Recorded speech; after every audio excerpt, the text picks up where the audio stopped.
నమస్తే, welcome to రచ్చ media. Tamil Nadu రాష్ట్రం మదురై సెషన్స్ కోర్టు సంచలన తీర్పు వెలువరించింది. 2020 లాక్డౌన్లో మొబైల్ షాప్ తెరిచి ఉంచారని నెపంతో అరెస్ట్ చేసి పోలీస్ స్టేషన్లో చిత్రహింసలు పెట్టడంతో మరణించిన తండ్రి కొడుకుల మరణానికి కారణం అయిన 9 మంది పోలీసులకు మదురై సెషన్స్ కోర్టు మరణశిక్ష విధించింది. ఈ కేసును సిబిఐ విచారించగా మహిళా కానిస్టేబుల్ చెప్పిన వాంగ్మూలం, మెడికల్ పోస్టుమార్టం తదితర సాక్ష్యాల ఆధారంగా ఈ చారిత్రాత్మక తీర్పును తమిళనాడు కోర్టు వెల్లడించడం విశేషం. ఈ తీర్పు పోలీసు అధికార దుర్వినియోగానికి చెప్పేట్టుగా బాధిత కుటుంబ సభ్యులు, ప్రజలు అభిప్రాయపడుతున్నారు.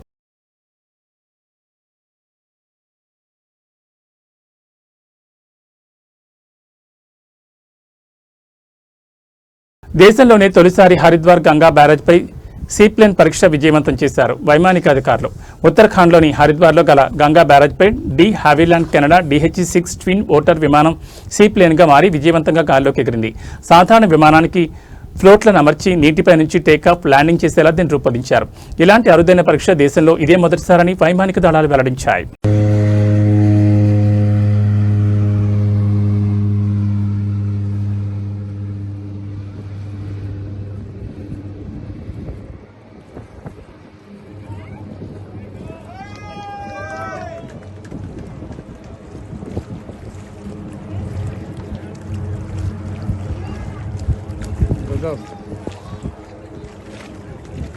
बन गया, शॉर्ट बन गया, उड़ते हुए का है बेल तो फटाफट लगाओ।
ఏపీ ప్రభుత్వ ఉచిత బస్సు ప్రయాణం పథకంలో భాగంగా ప్రయాణిస్తున్న ఒక మహిళ బస్సు కండక్టర్పై భౌతిక దాడికి దిగడం తీవ్ర కలకలం రేపింది.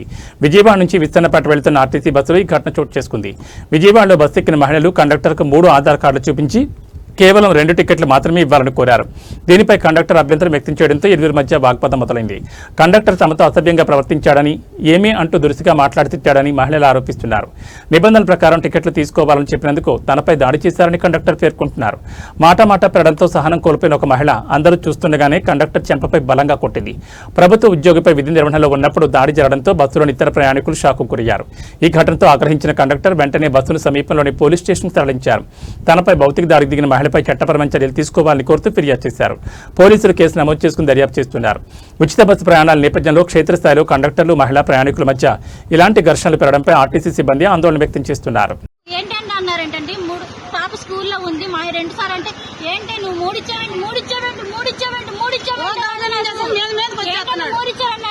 ఏంటి అనేసారి నీకు కొట్టాను సార్, కొట్టలు ఏమి అంటాను తప్ప సార్?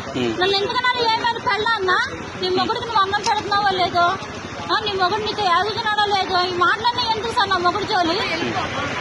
వాళ్ళు 3 కార్డులు తీస్తారండి, ఆధార్ కార్డులు.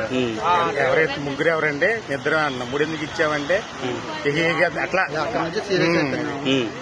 అలా అయ్యేసరికి ఇద్దరుంటే 3 ఎందుకు కార్డులు ఇస్తారమ్మా, ఏమా అంటే నన్ను ఏమా అంటావని కొట్టి కబల్ చెప్పు తీసి కొట్టపోయిందండి. దెబ్బ వేసి మళ్ళీ చెప్పు తీయిపోయింది, పక్కన లాక్కుంది. ఇక ఇక్కడ స్టేషన్ తీసుకొచ్చి కేసు పెట్టారు. ఎక్కడికి వెళ్తాను సర్వీసు? విజయవాడ నుంచి Vistannapeta city terminal 308 service number. మీ పేరండి? శ్రీనివాసరావు. పరిగి నియోజకవర్గంలో ఇండస్ట్రియల్ పార్క్ ఏర్పాటు కోసం ప్రభుత్వం చేపట్టిన భూసేకరణ ప్రక్రియ తీవ్ర వివాదాస్పదంగా మారింది. తమ భూములను కాపాడుకునేందుకు రైతులు చేపట్టిన రిలే నిరాహార దీక్షలు మంగళవారం ఉధృతకు దారితీశాయి. రైతులకు మద్దతు తెలిపేందుకు వస్తున్న మాజీ మంత్రి సిద్దిపేట ఎమ్మెల్యే హరీష్ రావును పోలీసులు అడ్డుకోవడంతో పరిస్థితి ఒక్కసారిగా వేడెక్కింది. తమ గోడ వెళ్లబోసుకోవడానికి ప్రజాస్వామ్యయుతంగా నిరసన తెలుపుకోవడానికి అనుమతి ఇవ్వాలని కోరుతూ మహిళా రైతులు పోలీసుల కాళ్లపై పడ్డారు. మా భూములు మాకు కావాలి, దయచేసి మా నిరసనను అడ్డుకోవద్దు, మీ కాళ్లు ముక్కుతాం, పర్మిషన్ ఇవ్వండి అంటూ కన్నీటి పర్యంతమయ్యారు. అయినప్పటికీ శాంతి భద్రతల దృష్ట్యా అనుమతి లేదంటూ పోలీసులు వారి అభ్యర్థనను నిరాకరించారు. ఇండస్ట్రియల్ పార్క్ పేరుతో రేవంత్ రెడ్డి ప్రభుత్వం సుమారు 1200 ఎకరాల రైతుల భూమిని బలవంతంగా లాక్కుంటుందని ఆరోపిస్తూ రైతులు దీక్షలు చేస్తున్నారు. ఈ దీక్షా శిబిరానికి సంఘీభావం తెలపడానికి వస్తున్న హరీష్ రావును పోలీసులు మార్గమధ్యంలోనే అడ్డుకున్నారు. దీంతో రైతులకు పోలీసులకు మధ్య తీవ్ర వాగ్వాదం చోటు చేసుకుంది. ప్రభుత్వానికి వ్యతిరేకంగా రైతులు పెద్ద ఎత్తున నినాదాలు చేశారు.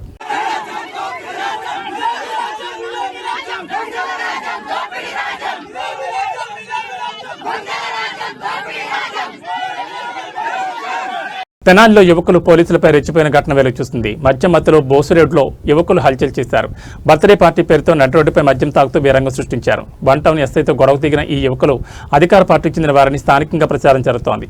ఇటువంటి ఆకతాయిలపై పోలీసులు కఠిన చర్యలు తీసుకోవాలని స్థానికులు కోరుతున్నారు.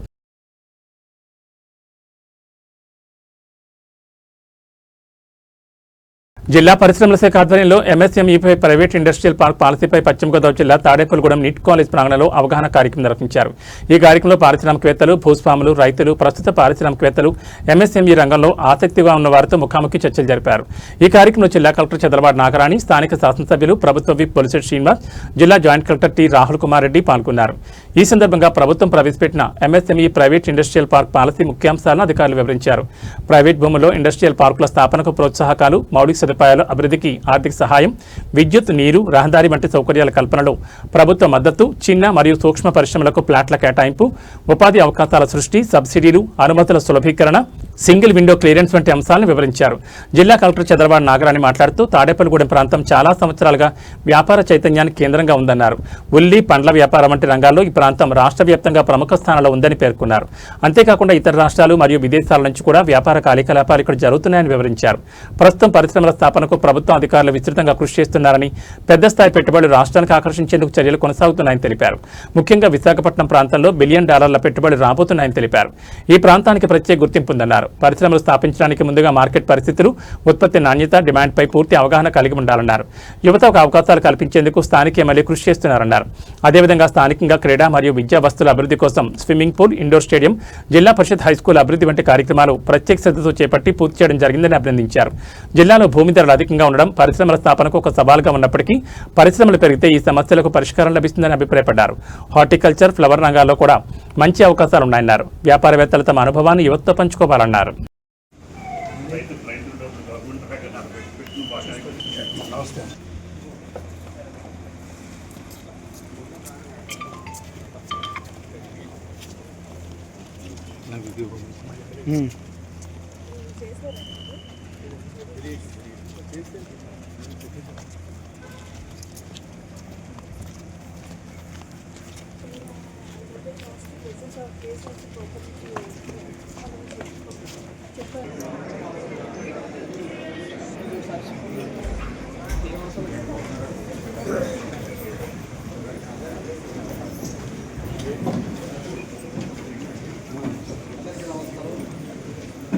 ఏపీఎంఎస్ఎంఈ park policy and awareness program ఇచ్చేసిన గౌరవనీయ ఎమ్మెల్యే గారికి, గౌరవనీయ పీడీ గారు పుష్ప మొక్క ఇచ్చి సత్కరించవలసిగా కోరుతున్నాం.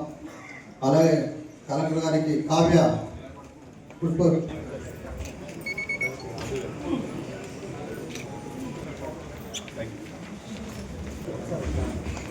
రామదాస్ గారికి మొక్క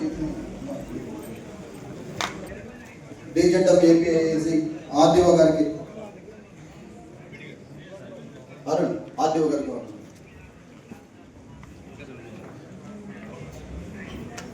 సార్ దయచేసి అందరూ కూర్చోవాలి ప్లీజ్. డోర్ దగ్గర ఎవరు నిలబడతారు? రీస్టార్ కాదు, ఎన్ఐటి రీస్టార్ కాదు, దయచేసి అలాగే. అలాగే రవికిరణ్ శాస్త్రి గారు, సందీప్ ఎన్ఐటి గారు,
దీనికి సంబంధించిన ప్రభుత్వ విధానాలు కానీ, నియమాలు కానీ, పద్ధతులు కానీ అవన్నీ కూడా ఇబ్బంది లేకుండా పెట్టుబడిదారులకి అనుకూలమైన వాతావరణం సృష్టించడం, దానిపైన ఈజ్ ఆఫ్ డూయింగ్ అనే సిస్టమ్ తీసుకొచ్చింది. ఇప్పుడంతా సజావుగానే పోతుంది. దీని తర్వాత ఈజ్ ఆఫ్ డూయింగ్ బిజినెస్ తర్వాత స్పీడ్ ఆఫ్ డూయింగ్ బిజినెస్ తీసుకురావడం అయింది. ఈ స్పీడ్ ఆఫ్ డూయింగ్ బిజినెస్లో మన ఒక ఇండస్ట్రీకి కావాల్సిన లైసెన్సెస్ కానీ, పర్మిషన్స్ కానీ, రిజిస్ట్రేషన్స్ కానీ ఇవాళ ఉన్నట్లయితే అవి టైం బౌండ్ ప్రోగ్రామ్లో 21 days, మ్యాక్సిమం 21 daysలో మనం అన్నీ కూడా రిజిస్ట్రేషన్ వాళ్ళకు అనుమతులన్నీ మంజూరు చేసి ఇండస్ట్రీ పెట్టుకోవడానికి అనుకూలంగా స్పీడ్ ఆఫ్ డూయింగ్ బిజినెస్ అనే సిస్టమ్ను కూడా తీసుకురావడం జరిగింది. తర్వాత ప్రతి నియోజకవర్గంలో కూడా 175 పార్కుల్లో కూడా ప్రతి నియోజకవర్గంలో కూడా ఎంఎస్ఎంఈ ప్రైవేట్ ఇండస్ట్రీ పార్కులు ఏర్పాటు స్థానిక శాసనసభ్యులు మరియు శ్రీనివాస్ గారికి, మన జాయింట్ కలెక్టర్ అరుణ్ కుమార్ రెడ్డి గారికి, ఆర్డీఓ గారు, పీడీడీఆర్డీ, ఈ కార్యక్రమాన్ని ఇంత చక్కగా ఆర్గనైజ్ చేసిన జేఎండిఐసి గారు, మరియు ఇంత మంచి ఫెసిలిటీని మనకి వాడుకోవడానికి ఇచ్చిన ఎన్ఐటి మేనేజ్మెంట్ టీం గారు, ఇచ్చేసిన గురు ప్రముఖులు, industries, traders, chamber of commerce ప్రతినిధులు, డ్వాక్రా ఎస్ఎస్జి విమెన్, కాలేజ్ స్టూడెంట్స్, పత్రికా విలేకరులు, ప్రతి ఒక్కరికి కూడా నా యొక్క హృదయపూర్వక నమస్కారాలు. ఈ కార్యక్రమం ఎంతో మంచి ఉద్దేశంతో పెట్టడం జరిగింది. అంటే నాకు తెలుసు ఈ తాడేపల్లిగూడెం అంతా కూడా ఒక వ్యాపార పరంగా ఒక చైతన్యం ఉన్న ప్రాంతం. ఇది ఇప్పుడు కాదు, చాలా సంవత్సరాల నుంచి చాలా చైతన్యం ఉన్న ప్రాంతం. చాలా మన ఆనియన్ ట్రేడర్స్ ఇక్కడికి రాష్ట్రంలో ఉన్న ఆనియన్ అంతా కూడా ఇక్కడ తీసుకురావడం, అసలు బంగ్లాదేశ్ నుంచి, ఒరిస్సా నుంచి కూడా ట్రేడర్స్ వచ్చి ఇక్కడ కొనుక్కోవడం అనేది చూశారు. అదేవిధంగా అదే ప్రాక్టీస్ గార్లిక్ కానీ, ఫ్రూట్స్ కానీ, డిఫరెంట్ ప్రొడక్ట్స్కి జరుగుతూ ఉంది. అంటే అక్కడ ఒక వ్యాపారం చేయాలి, ఇండస్ట్రీ ప్రొడక్ట్స్ చేయాలి అనే ఒక మనస్తత్వం ఉన్న ప్రదేశం ఇది. వీరికి కొంచెం మా సైడ్ నుంచి అధికారుల నుంచి ఒక సపోర్ట్ ఇస్తే చాలా ముందుకెళ్ళే అవకాశం ఉన్న ప్రాంతం. అయితే మీరంతా చూస్తూ ఉన్నారు, మన గౌరవ సీఎం గారు మన జిల్లాని ఇండస్ట్రియల్ పదంలో మెరుగుపరచడానికి, అభివృద్ధి చేయడానికి ఎంత శ్రమ పడుతున్నారు, ఎంతమంది ఇండస్ట్రీస్ని కలుస్తున్నారు. వాళ్ళందరినీ కూడా ఎంకరేజ్ చేసి మన రాష్ట్రానికి తీసుకురావడానికి ఈ మధ్యకాలంలో గూగుల్ డేటా సెంటర్ అతి పెద్ద ఇన్వెస్ట్మెంట్ అని చెప్పుకోవచ్చు. కొన్ని $1 billion ఇన్వెస్ట్మెంట్ అనేది మన వైజాగ్ నగర ప్రాంతానికి రావడం, ఇట్లాంటి కొన్ని అచీవ్మెంట్స్ ఉన్నాయి. అలాంటి మంచి ఆలోచన మన ఇక్కడ స్థానిక శాసనసభ్యులు గారు, ఎమ్మెల్యే గారు మనలో చూశారు. ఇప్పటికీ ఇక్కడ చాలా డెవలప్ చేశారు. ఎప్పుడో 7-8 సంవత్సరాల క్రితం ఆగిపోయిన, 6-7 years బ్యాక్ ఆగిపోయిన స్విమ్మింగ్ పూల్ని ఆయన సొంతంగా మొబిలైజ్ చేసి, ఫండ్స్ మొబిలైజ్ చేసి ఇక్కడ టౌన్లో ఉన్న పిల్లలు, పెద్దవాళ్ళకి ఉపయోగపడాలని చెప్పి స్విమ్మింగ్ పూల్ రెడీ చేయడం, ఇండోర్ స్టేడియం చేయడం. అట్లాగే మనకు ఒక స్కూల్ ఉంది, జిల్లా పరిషత్ హై స్కూల్ తాడేపల్లిగూడెం, దాన్ని కూడా డెవలప్ చేయడం. గ్రౌండ్ అంతా కొన్ని లక్షలు. అసలు ఫస్ట్ తీసుకెళ్ళి చూసినప్పుడు ఇది ఎక్కడ చేస్తామని అనుకున్నాను నేను, కానీ పట్టు వదలలేదు. అసలు అన్నింటినీ కూడా సక్సెస్ఫుల్గా 100% కంప్లీట్ చేసి అక్కడ నిలబెట్టారు. అదే ఒక స్ఫూర్తి మన తాడేపల్లిగూడెంలో జేసీ గారు చెప్పినట్టు 200 crores ఇన్వెస్ట్మెంట్ నెక్స్ట్ 3 yearsలో తీసుకురావడానికి కావాల్సిన ఫెసిలిటేషన్. ముఖ్యంగా మనం ఇండస్ట్రీ పెట్టాలి అంటే మనకు కావాల్సింది ఏంటంటే ల్యాండ్, క్యాపిటల్ పెట్టడానికి. ఇక్కడ అందరూ కూడా చాలా ప్రోగ్రెసివ్ పీపుల్ ఉన్నారు, క్యాపిటల్ పెడతారు. Land is scares commodity. అయితే జిల్లా అంతా కూడా ఆ ఇష్యూ ఉంది. ఇండస్ట్రీ పరంగా జిల్లాలో చాలా ప్రాబ్లం ఉంది ల్యాండ్ దొరకకపోవడం అనేది. కాకపోతే కొంచెం ఆశ, సిల్వర్ లైనింగ్ అనేది మనకి తాడేపల్లిగూడెంలో ఉంది. అయినప్పటికీ పక్క జిల్లాలో, ఏ పక్క చుట్టుపక్కల జిల్లాలో చూసినా కూడా మన జిల్లాలో యొక్క ల్యాండ్ వాల్యూ చాలా ఎక్కువగా ఉండడం అనేది ప్రోగ్రెసివ్ ఇండస్ట్రీస్కి ఒక ఇబ్బందిగా అవుతుంది. అయితే ఒక ఇండస్ట్రీ ఉన్నప్పుడు దానికి యాన్సిలరీగా చాలా ఇండస్ట్రీస్ అవసరం అవుతూ ఉంటాయి. అలాంటి వాళ్ళకి కూడా ఈ ల్యాండ్ కాస్ట్లో ఇబ్బంది పడడం, అన్నిటికీ కూడా మన ఎమ్మెల్యే గారు ఒక చొరవ తీసుకుని వాళ్ళందరికీ కూడా నేను ఉన్నానని చెప్పేసి ఒక ల్యాండ్ ఐడెంటిఫై చేయడానికి, ఏంటంటే అధికారులు మేము కావాల్సిన సపోర్టు డిపిఎస్ తయారు చేయడానికి, లేకపోతే ఎందులో అవకాశాలు ఉన్నాయి గవర్నమెంట్ పుష్ చేయడానికి, అంతవరకు మేము చేయగలం. ల్యాండ్ ఐడెంటిఫై చేయడం అనేది మోస్ట్ డిఫికల్ట్ జాబ్. దానికి మన ఎమ్మెల్యే గారు సహకరిస్తారని చెప్పేసి కోరుకుంటున్నాను. అదేవిధంగా ఒక ఇండస్ట్రీ పెట్టడం, అనేది సామాన్యమైన విషయం కాదు. ముఖ్యంగా మ్యానుఫ్యాక్చరింగ్ ఇండస్ట్రీ ఒక ప్రోడక్ట్ని అది ఎలా వస్తుంది, దాని మార్కెట్ క్వాలిటీ ఎలా ఉంటుంది, ప్రజలు ఏ విధంగా రిసీవ్ చేసుకుంటారు, మార్కెట్లోకి వెళ్తుందా లేదా, బ్యాంక్ వాళ్ళు అప్పు ఇస్తారా, ఎంత శాతం వడ్డీకి ఇస్తారు, ఇన్ని మధ్యలో ఒక మ్యానుఫ్యాక్చరర్ ఒక అవగాహన తెచ్చుకుని ఆయన ఇండస్ట్రీ పెట్టాల్సిన అవసరం ఉంటుంది. అయితే కొంత ఆల్రెడీ చేస్తూ ఉన్న ఇండస్ట్రీస్ ఉంటాయి, కొత్తగా పెట్టే వాళ్ళకి ఎంత మేము ఇండస్ట్రీ పెట్టండి అని చెప్పినా కూడా ఫస్ట్ టైం ఇండస్ట్రియలిస్ట్ ఉన్నప్పుడు దయచేసి పక్క ఇండస్ట్రీస్లో ఒక 1 year 2 years వర్క్ చేయండి. వర్క్ చేసి కొంత ఎక్స్పీరియన్స్ గ్యాదర్ చేసుకున్న తర్వాత ఆ ఇండస్ట్రీస్లో అడుగు పెట్టడానికి అనువుగా ఉంటుందని నేను కోరుకుంటున్నాను. అదేవిధంగా ఫస్ట్ చాలా మంది చాలా వ్యాపారంలో ఉన్నారు. మన సోమేశ్వరరావు ఎక్కడో ఒక ఫ్యాక్టరీ కడతానంటాడు, రామారావు ఎక్కడో ఒక ఫ్యాక్టరీ కడతానంటాడు, ఇంకో రాజుగారు ఎక్కడో ఒక ఫ్యాక్టరీ కడతానంటాడు. వీటన్నిటి కరెంట్లే నేర్చుకోవాలంటే చాలా డబ్బులు పెట్టుబడి పెట్టారు. కానీ అన్ని కలిపి ఒక చోట వచ్చినప్పుడు వాళ్ళు షేర్ అయిపోతూ ఉంటుంది. 10 కోట్లు పెట్టుబడి పెడితే అది 100 మంది పెడితే అది లక్షల్లోకి వచ్చేది పెట్టుబడి. అంటే ఇన్వెస్ట్మెంట్ తగ్గించుకోవడానికి ఇండస్ట్రియల్ పార్కులను ఉపయోగపడతాయి. కాబట్టి అలాంటి ఇండస్ట్రియల్ పార్కు మనకి లేదు కాబట్టి అది మేము సెలెక్ట్ చేస్తాం. మీకు అందుబాటులో ఉన్న రేట్లలో మీకు ఇచ్చే బాధ్యతను కూడా మేము తీసుకుంటాం. అది ఆ ఉద్దేశంతో ఇవాళ ఇక్కడ మిమ్మల్ని అరేంజ్ చేయడం, ఇవన్నీ స్కీమ్స్ గురించి, సబ్సిడీల గురించి, డిమాండ్ గురించి అన్ని అధికారులు మీకు చెప్పారు. అది మళ్ళీ నేను చెప్పి మీకు సమయాన్ని వేస్ట్ చేయదలుచుకోండి. అసలు మనం ప్రోగ్రామ్ ఎలా చేయాలి, ఎలాగ ఇండస్ట్రీ పెట్టాలి, పెడితే మనకు అధికారులు ఇచ్చే సహకారం ఏంటి, ఈ ప్రభుత్వం మీకు చేసే సహకారం ఏంటి గురించి నేను మాట్లాడుతున్నాను. ఈ ప్రభుత్వం మీకు పూర్తిగా అండదండలుగా ఉంటుంది. ఈ ప్రభుత్వం మీకు పూర్తిగా ఎక్కడ ల్యాండ్ కావాలంటే ల్యాండ్ని అన్ని ఫెసిలిటీస్తో ఇస్తుంది. అది ఎక్కడ ల్యాండ్ కావాలంటే సెంటర్లో తాడిపూడి సెంటర్లో నాకు ల్యాండ్ కావాలంటే ఇవ్వలేం. తాడిపూడి 5-6 కిలోమీటర్లో 10 కిలోమీటర్లలో ఎక్కడో చోట ఇండస్ట్రియల్ పార్క్ని అరేంజ్ చేయడానికి దాన్ని ప్లాన్ చేస్తాం. కాబట్టి మీకు ఇంకా ఏదైనా డౌట్స్, ఇప్పుడు మనం 10 మంది కలిస్తే ఇప్పుడు అన్నది తలా 2 లక్షలు తలా 5 లక్షలు పెట్టుకుంటే, ఇప్పుడు ఈ చిన్న ఉదాహరణ చెప్తాను. ఇదే ఊర్లో వాసు ఇంజనీరింగ్ కాలేజ్ పెట్టారు, దాంట్లో 20 మంది డైరెక్టర్లు. ఆ రోజు ఒక పెట్టుబడి 5 లక్షల రూపాయలు. ఈ రోజు వాళ్ళ ఆస్తి 100 కోట్లకి వెళ్ళింది. అంటే అందరూ కలిసి లైక్ మైండ్ పీపుల్ అందరూ కలిసి చేసినప్పుడు డిఫరెంట్ గా రిజల్ట్ గుడ్ రిజల్ట్ వచ్చింది. అంతేగాని వ్యాపారం మొదలు పెట్టకుండా దెబ్బలాడుకున్న పార్ట్నర్స్ కూడా మనం చూసాం.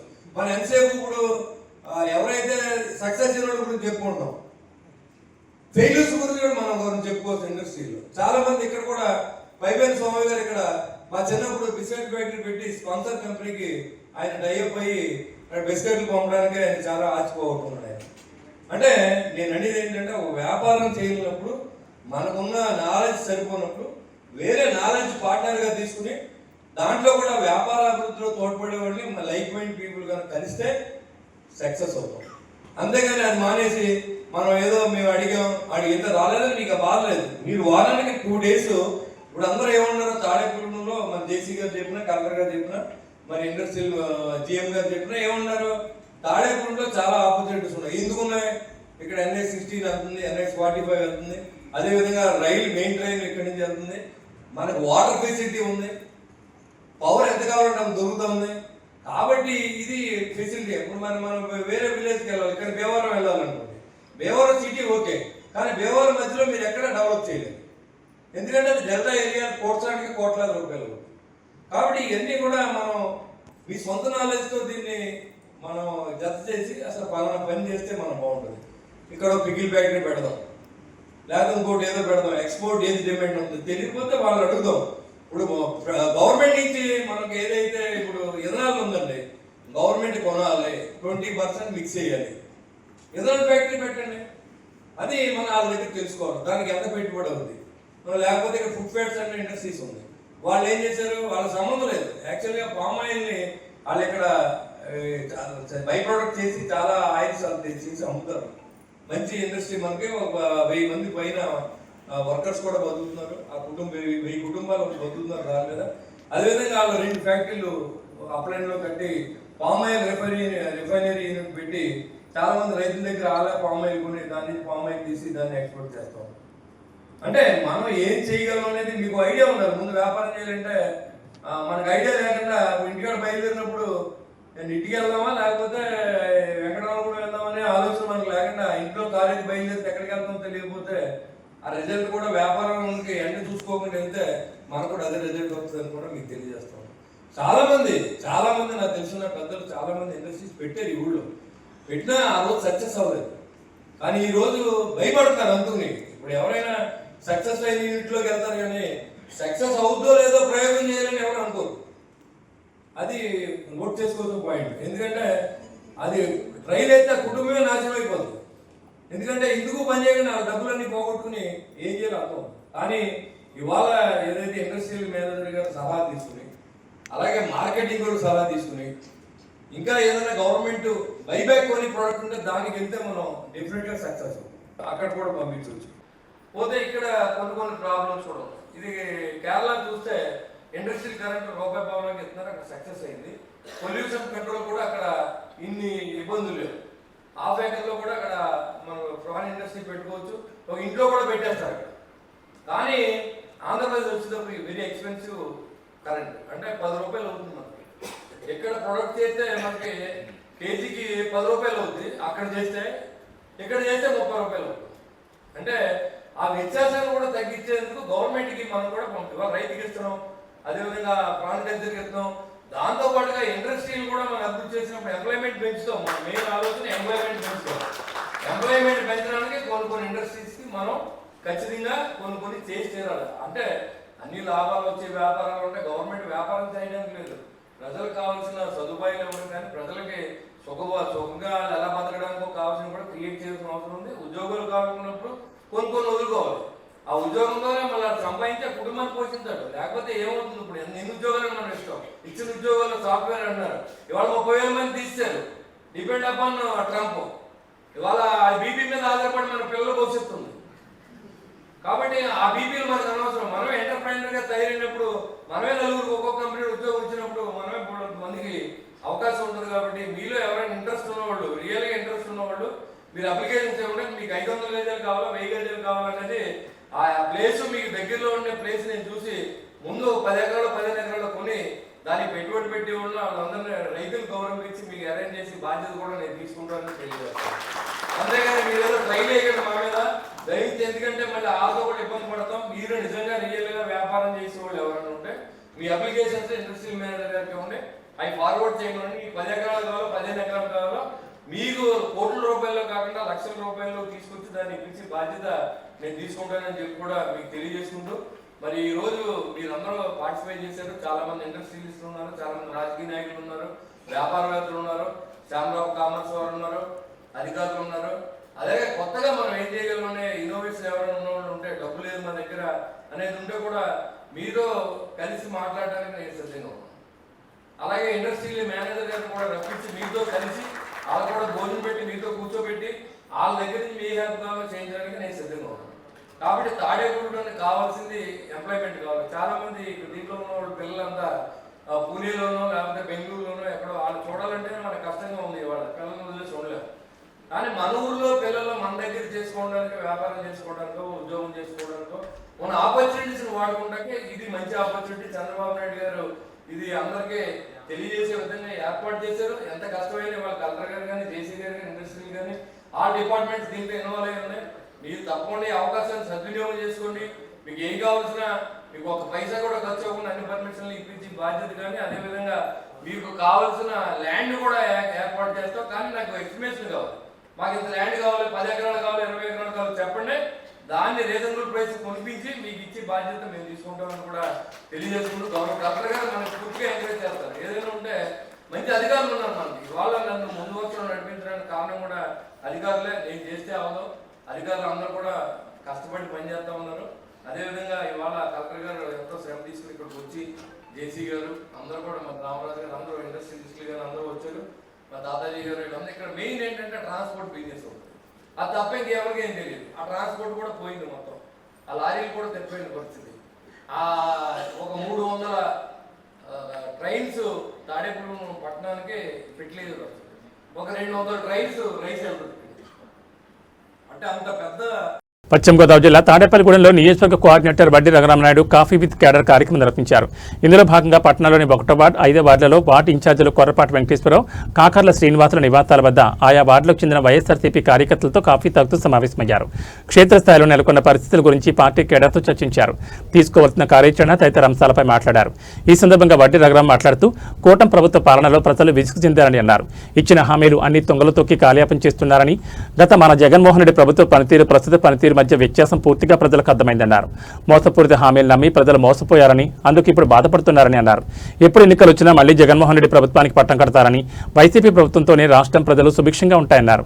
అందుకే ఇప్పటి నుండే కార్యకర్తలు, నాయకులు సిద్ధంగా ఉండాలని పిలుపునిచ్చారు.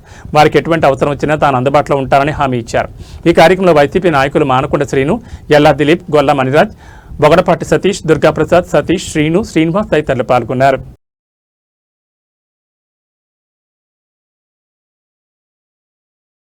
తమిళనాడులోని శాంతాకుళం పట్టణంలో 2020 జూన్ 19న కోవిడ్-19 లాక్డౌన్ కర్ఫ్యూ సమయం దాటిన తర్వాత కూడా షాప్ తెరిచి ఉంచారనే కారణంతో పోలీసులు జయరాజ్ అదుపులోకి తీసుకున్నారు. తన తండ్రి అరెస్టు గురించి తెలిసి జయరాజ్ కుమారుడు బెన్నిక్స్ పోలీస్ స్టేషన్కి వెళ్లగా అక్కడ తతన్ని కూడా అక్రమంగా నిర్బంధించారు. జూన్ 19 రాత్రి నుంచి మరుసటి రోజు తెల్లవారుజాము వరకు స్టేషన్ హౌస్ ఆఫీసర్ ఆదేశాల మేరకు తండ్రి కొడుకులిద్దరిని అత్యంత క్రూరంగా హింసించారు. వారిని లాఠీలు, ఇనుపరాడ్లతో కొట్టడంతో విపరీతమైన రక్తస్రావం జరిగింది.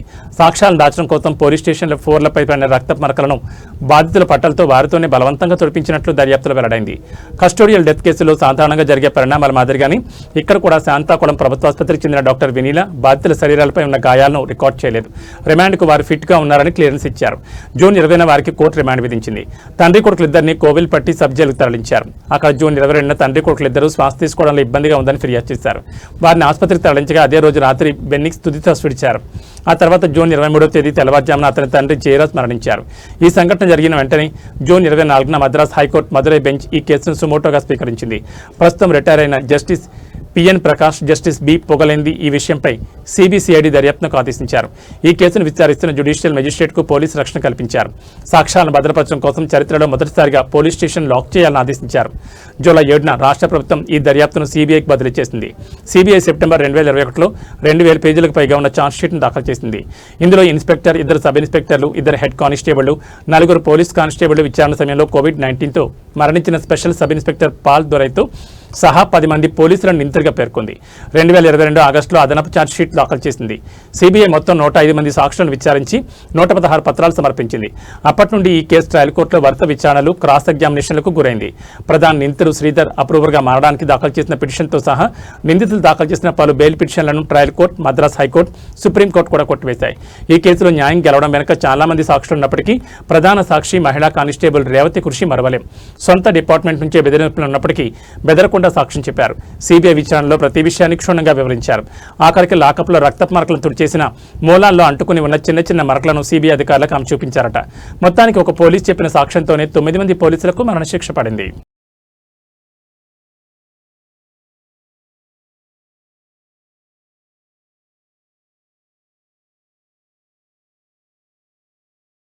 పశ్చిమ గోదావరి జిల్లా తణుకు నియోజకవర్గంలో వైఎస్ఆర్ కాంగ్రెస్ పార్టీ ఆధ్వర్యంలో ప్రజాప్రతినిధుల అభినందన సభ మంగళవారం అత్యంత ఉత్సాహంగా జరిగింది.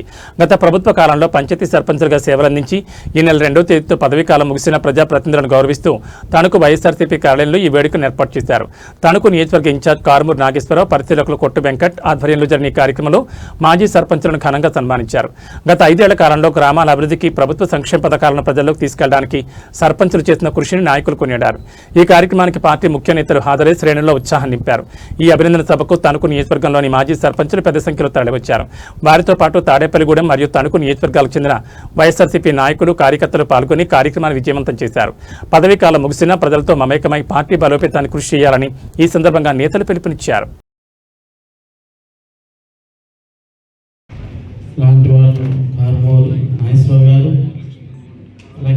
పార్టీ జిల్లా ప్రెసిడెంట్ ప్రసాద్ రాజు గారు, అబ్జర్వర్ మల్లికృష్ణరాజు గారు, ఇవాళ స్పెషల్ గెస్ట్గా వచ్చిన శ్యామలా గారు, అలాగే ఉదయపాల గారు, ఇక్కడ ఉన్న సర్పంచులు, అలాగే ప్రతి కార్యకర్తలు, నాయకులు అందరికీ పేరు పేరున నా నమస్కారాలు. ఇవాళ నన్ను జగన్మోహన్ రెడ్డి గారు, మీరందరూ కూడా ఒకసారి నా గురించి మీరు తెలుసుకోవాలి. నా అనుభవమే మీ అందరికీ కూడా పార్టీలో గుర్తింపు అన్నది ఎలా వచ్చిందన్నది తెలుస్తుంది. మామూలుగా మీలో ఒకళ్ళలాగా ఇక్కడ కింద కూర్చునేవాడిని, మా కుటుంబం కొట్టు ఫ్యామిలీలో ఉన్నా కూడా. కానీ నాకు జగన్మోహన్ రెడ్డి గారు 6 నెలల ముందు స్టేట్ ఎగ్జిక్యూటివ్ కౌన్సిల్ మెంబర్గా నన్ను నియమించారు. తర్వాత మళ్ళీ గుర్తించి ఇవాళ పెద్ద బాధ్యత అయిన తణుకు నియోజకవర్గ పరిశీలకులుగా నన్ను నియమించారు. దీనికి కారణమైన అప్పుడున్న రీజనల్ కోఆర్డినేటర్ బొత్స సత్యనారాయణ గారికి, అలాగే ఇప్పుడున్న రీజనల్ కోఆర్డినేటర్ అమర్నాథ్ గారికి, అలాగే మా జిల్లా ప్రెసిడెంట్ ప్రసాద్ రాజు గారికి, అలాగే పార్టీ కేంద్రాల్లో సజ్జల రామకృష్ణ గారికి, అలాగే అందరికీ కూడా పేరు పేరు అందరికీ కృతజ్ఞతలు తెలుపుతూ ఇవాళ ఒక 2 అనుభవాలు చెప్పాల్సి వస్తుంది. ఈ తణుకుతో నాకున్న సెంటిమెంటు. నాగేశ్వరరావు గారు అక్టోబర్ 1 మధ్యాహ్నం నాకు ఫోన్ చేశారు. రేపొద్దున్న సునీల్, మా తమ్ముడు సునీల్, నాది బర్త్డే ఉంది, ఈ తణుకు వెళ్ళి నువ్వు వెళ్ళి కేక్ కట్ చేయమని పంపించారు. ఆ రోజు కేక్ కట్ చేసిన ముందు నాకు నాగేశ్వరరావు గారు ఫోన్ పెట్టిన వెంటనే తర్వాత నన్ను స్టేట్ ఎగ్జిక్యూటివ్ కౌన్సిల్గా నన్ను నియమించారు. ఫస్ట్ మీ నియోజకవర్గంలోనే వచ్చి కేక్ కట్ చేసి తర్వాత మా కాన్స్టిట్యున్సీకి వెళ్ళినప్పుడు కూడా ఇవాళ ప్రతి ఒక్కళ్ళు కూడా అపోజిషన్ పార్టీలు అందరూ కూడా మన మీద దాడి చేస్తున్నారు, కేసులని అవి అని. ఆ రోజు ఇక్కడ నుంచి నేను కేక్ కట్ చేసి వెళ్ళాను అక్టోబర్ 2న. వెళ్ళినప్పుడు నా మీద కూడా ఒక కేసు పెడదామని ట్రై చేశారు అక్కడ ఉన్న అధికారులు ఉన్న ఎమ్మెల్యే, కానీ వాళ్ళ వల్ల అవ్వలేదు, ఎందుకంటే అందులో వాస్తవం లేదు. ఇవాళ ఇక్కడ ఏదైనా సరే చేస్తే కారుమూరి గారు చాలా స్లోగా చాలా సైలెంట్గా ఉంటున్నారు. కానీ ఒకసారి మళ్ళీ సీన్ రివర్స్ అయినప్పుడు మీరందరూ ఏదైతే ఇవాళ అవాకులు చవాకులు పేరుతున్న అపోజిషన్ పార్టీని అందరికీ పేరు పేరుగా చెప్తున్నాం. ఇవాళ నాకు కూడా నా దూకుడికి బ్రేక్ వేసింది. బొత్స సత్యనారాయణ గారితో పాటు కారు ఉన్నేశ్వర గారు ఎప్పుడూ కూడా 2005 నుంచి స్లో స్టడీ అని ఆపుతూ ఉంటారు. కానీ ఒక్కసారి ఆయన సిగ్నల్ ఇస్తే ఆ కథ కూడా మేము చేసుకుంటానికి సిద్ధంగా ఉన్నాం.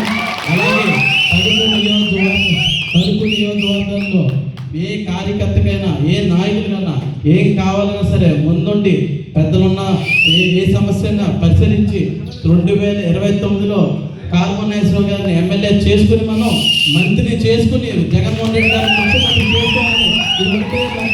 ఇది ఒకటే మన లక్ష్యంగా పెట్టుకుని ముందుకెళ్ళాలని. ఇంకా మిగతా పార్టీ గురించి మాట్లాడుతాను, అందరూ పెద్దలు ఉన్నారు మాట్లాడతారు, వాటి గురించి నేను ఆ సబ్జెక్టులోకి వెళ్ళక ఇవాళ అబ్జర్వర్ గురించే మాట్లాడుతాను. సో నాగేశ్వర గారికి నాకున్న అనుబంధం ఎప్పుడో ఆ రాజశేఖర రెడ్డి గారి బొమ్మ ఇవాళ కేసులు కట్టారు. అదే బొమ్మ దగ్గర మేము ఎప్పుడో ఒకసారి 2005లో నరసాపురం నుంచి వస్తుండగా కారుమూరి నాగేశ్వర గారి సీట్ పక్కనే ఎదర 2 సీట్లు ఉండి ఆ 2 సీట్లో కూర్చుని ఆయన మీద పడుకుంటే అదే బొమ్మ దగ్గర మమ్మల్ని దింపారు. ఆ రోజు బొత్స గారు పర్యటనలు అటు వెళ్ళిపోతే ఆయన కారులో వచ్చి అక్కడే నా కారు వచ్చింది. అలా తణుకుతో నాకు చాలా అనుబంధం ఉంది. కానీ తణుకు మా తాడేపల్లి తర్వాత తణుకు అనేది మా మెయిన్ నాగేశ్వర గారితో పాటు ఏ చెప్పినా కూడా ఏ టైంలో చెప్పినా కూడా ఏ కార్యకర్త ఏ నాయకులకైనా సరే ముందుండి ఏదైనా సరే దాన్ని ఏ ప్రాబ్లం వచ్చినా సాల్వ్ చేస్తారో ఇప్పుడు సభముఖంగా తెలుస్తూ జై జగన్. శ్రీకృష్ణదేవరాయ సేవా సంఘం గౌరవ అధ్యక్షులు నంజాల కృష్ణమూర్తి ఆధ్వర్యంలో Sri Krishnadevaraya circle over bridge centre నందు సంఘ సభ్యులందరితో కలిసి చలివేంద్రాన్ని ప్రారంభించారు. నిత్యం ప్రజలు రాకపోకలకు రద్దీగా ఉండే ఈ ప్రాంతంలో సుమారు 18 సంవత్సరాల నుంచి చల్లని ప్యూరిఫైడ్ మినరల్ వాటర్ను శ్రీకృష్ణదేవరాయ సేవా సంఘం వారు ప్రతి సంవత్సరం అందించడం జరుగుతోంది. నంజాల కృష్ణమూర్తి మాట్లాడుతూ వేసవిలో బాటసార్ల దాహాన్ని తెచ్చడానికి ఈ చలివేంద్రం ప్రతి సంవత్సరం ఏర్పాటు చేయడం జరుగుతుందని చెప్పారు. చల్లని తాటి ఆకుల పాకలు పరిశుభ్రమైన వాతావరణంలో మంచినీరు అందరికీ అందించడం జరుగుతుందని అందరూ సద్వినియోగం చేసుకోవాలని ఆకాంక్షించారు. ఈ కార్యక్రమం సేవా సంఘం అధ్యక్షులు ఆకుల శ్రీనివాసరావు ఆధ్వర్యంలో జరిగింది.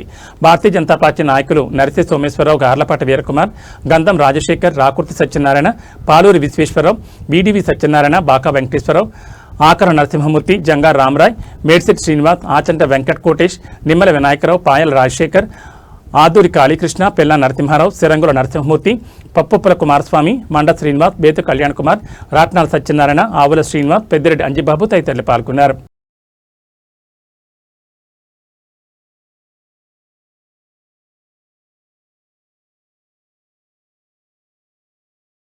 ఏబీ బులెటిన్ విశేషాలు. నమస్కారం.